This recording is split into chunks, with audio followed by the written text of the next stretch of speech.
नमस्कार साथियों, दीक्षा देववाणी में आप सभी का हार्दिक स्वागत। आज अध्ययन का विषय हमारा रहेगा वर्ण का विषय।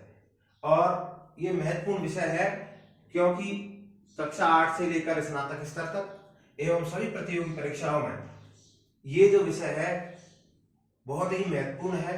इससे पूछे जाने वाले प्रश्न अक्सर महत्वपूर्ण होते हैं और इसी विषय पर हम सरल विधि से चर्चा करेंगे। वर्ण या अक्षर। वर्ण क्या है? श्रवणेन्द्रिय ग्राह्यम अक्षरम, अर्थात श्रवणेन्द्रियों के द्वारा ग्रहण किए जाने वाले अक्षर है। और अक्षर से एव नामांतरम वर्ण है, और अक्षरों का अपर नाम वर्ण कहा जाता है। अब बात आती है वर्ण का किस तरीके से हम विभाजन करें, किस तरीके से हम इसे याद करें। वर्ण, वैसे तो मुख्य रूप से वर्णों के दो भेद किए जाते हैं। पहला स्वर, दूसरा व्यंजन। हमें सभी विषय किताबों में, पुस्तकों में अलग अलग हम इनके भेद मिलते हैं, लेकिन हम मूल रूप से जो परीक्षा उपयोगी है उन्हीं पर चर्चा करेंगे।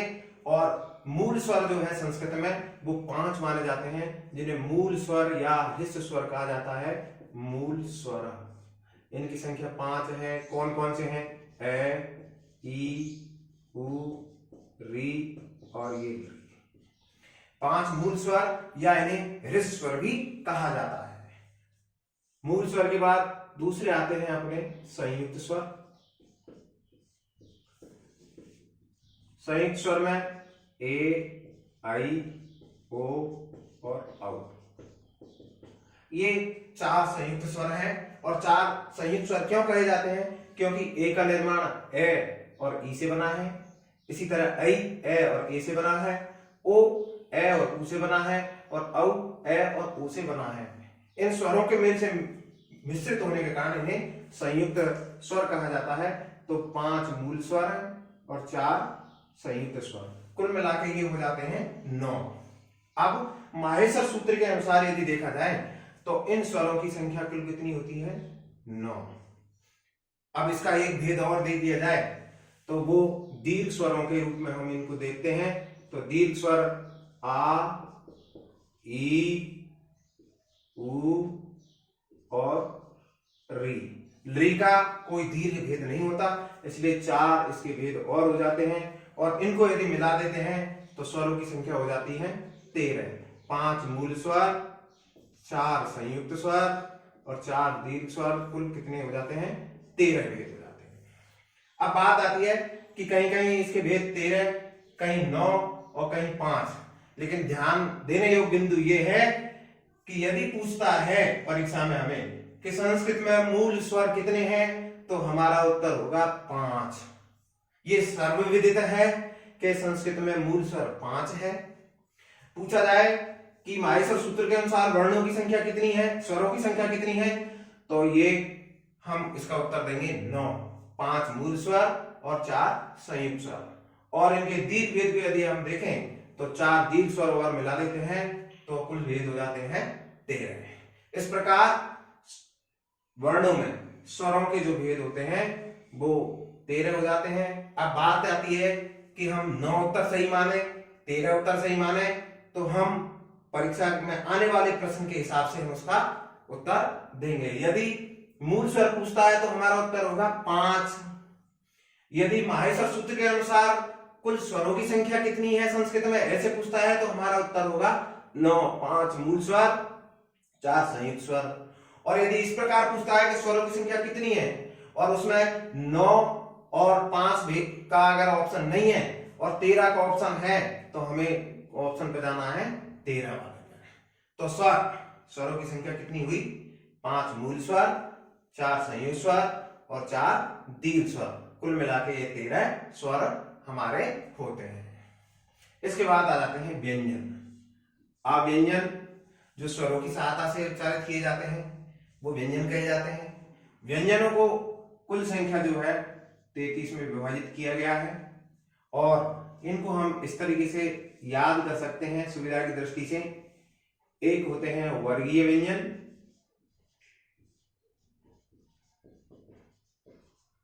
दूसरे अवर्गीय व्यंजन।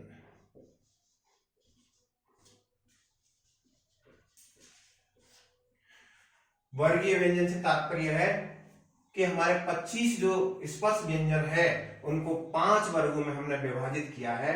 कौन कौन से वर्ग?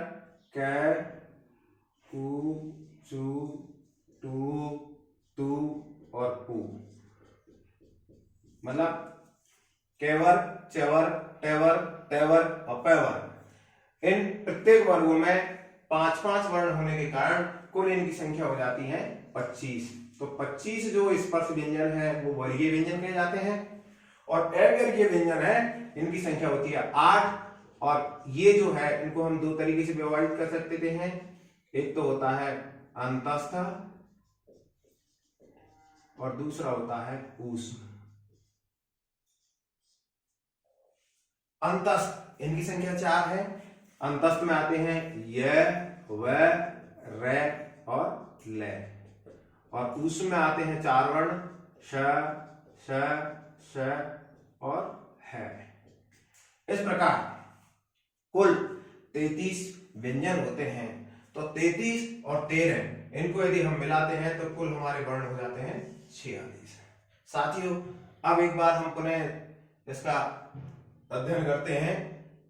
सोचने विचारने का बिंदु ये है कि हम एक दो बार इस डायग्राम के हिसाब से हम याद करें तो परीक्षा की दृष्टि से हमें बहुत सुविधा होगी। और मेरा विश्वास है कि आप लोगों को ये शीघ्र ही याद हो जाएगा। एक बार पुनः इसको रिपीट करते हैं। स्वर वर्णों को हम दो तरीके से विभाजित करते हैं कि वर्ण दो प्रकार से विभाजित होंगे, स्वर और व्यंजन। स्वरों को हम विभाजित करें तो इनकी संख्या कैसे हो जाती है? मूल स्वर है ये 5 है, संयुक्त स्वर है ये 4 है। मैंने पहले बता दिया था कि ए, आई, ओ और औ ये 4 जो स्वर है संयुक्त इसलिए है क्योंकि ये दो स्वरों के मेल से बने हैं। और दीर्घ स्वर जो इनमें 2 मात्राएं लगती है आ, ई, उ और री, ये 4 दीर्घ स्वर है। कुल मिला के ये 13 स्वर हो जाते हैं। और व्यंजन 33 प्रकार के हम दो तरीके से विभाजित करेंगे। पहला वर्गीय व्यंजन, दूसरा अवर्गीय व्यंजन। वर्गीय व्यंजन 25 प्रकार के होते हैं और कैसे लेकर मैं पर्यंत कुल 25 वर्ण जो है वो वर्गीय व्यंजन है। और इनको 5 वर्गों में हमने विभाजित किया है कु, चु, टू, तू, पू। केवर्ग, चवर्ग, टेवर्ग, तेवर्ग और पैवर्ग। तो ये 25 वर्गीय व्यंजन है। और अवर्गीय व्यंजन को हम दो तरीके से विभाजित करेंगे, अंतस्थ और ऊष्म। अंतस्थ 4 है य, व, रे, ले और ऊष्म भी 4 है श, श, स है। अब बात आती है कि हम कौन सा ऑप्शन पे जाएं परीक्षा में यदि आए तो ऑप्शन का हमें ध्यान रखना है। मूल स्वर पूछे तो हमारा सदैव उत्तर रहेगा 5। माहेश्वर सूत्र के अनुसार यदि हम पूछते हैं कि स्वरों की संख्या कितनी है तो वो होगी हमारे उत्तर 9। और इस प्रकार यदि पूछ लिया जाए कि संस्कृत में कुल वर्णों स्वरों की संख्या कितनी होती है तो उसका उत्तर अगर ऑप्शन में 13 है, 9 और 5 नहीं है तो हम 13 ऑप्शन पर जा सकते हैं। इस प्रकार हम वर्णों का विभाजन याद कर सकते हैं। साथियों, हमें पूर्ण विश्वास है कि आपको ये विषय अच्छा लगा होगा और इन वर्ण विषय पर हम विस्तार से अगले वीडियो में बातें करेंगे और एक एक इनके जो भेद है पाणिनि शिक्षा के अनुसार उन पर हम चर्चा करेंगे। धन्यवाद।